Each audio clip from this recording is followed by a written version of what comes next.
Hello and welcome to Unit 2 in our New Mexico history class. I wanted to run through the way that the learning modules work in this class just because you have a few different options of what you can do during each unit. So remember that from Units 2 through 6, each unit will take up 2 weeks.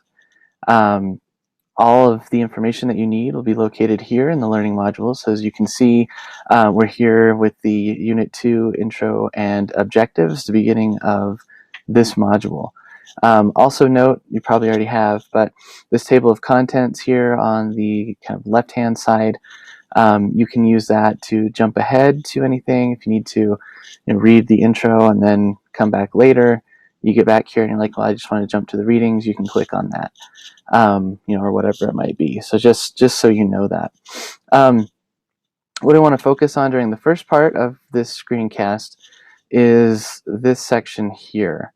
So this will be included in every unit, and it explains to you what you need to do during the first week, what you need to do during the second week, and which items are optional.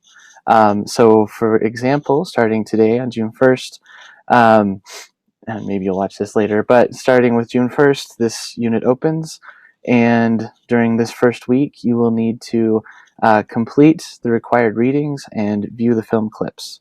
That's not optional, that's something that you have to begin with for every single unit.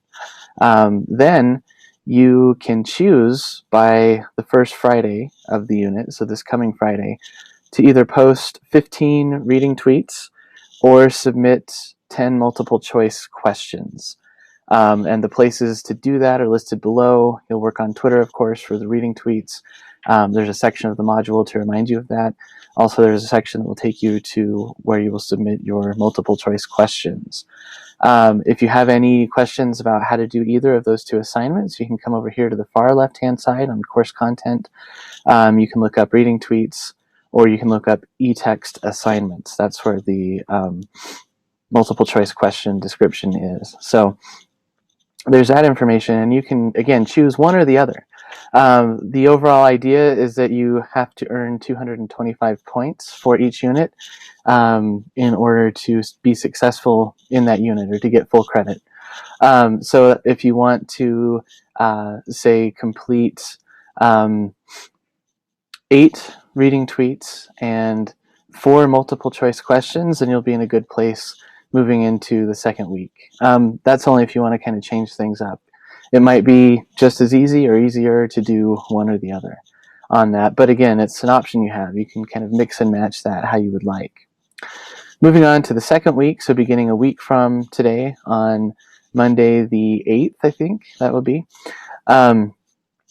You have to post a discussion question and then submit 2 responses.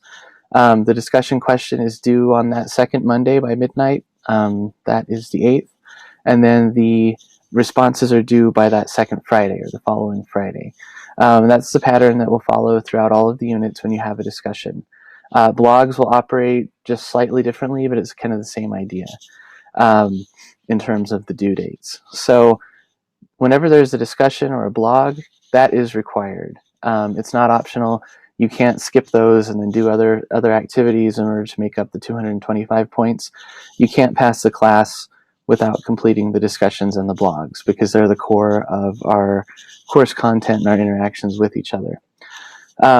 Once you've done the discussion question, you'll want to move on and either complete a journal entry or complete up to 4 glossary entries for the e-text. And remember, if you're wondering what you have to do for those, you can come over here to journals or to the e-text assignments, and you'll find the requirements for the glossary entries.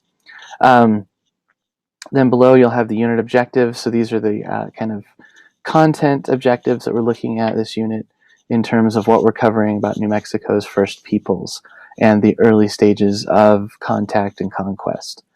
So that's just a broad overview of how to navigate our class and what is required during each unit.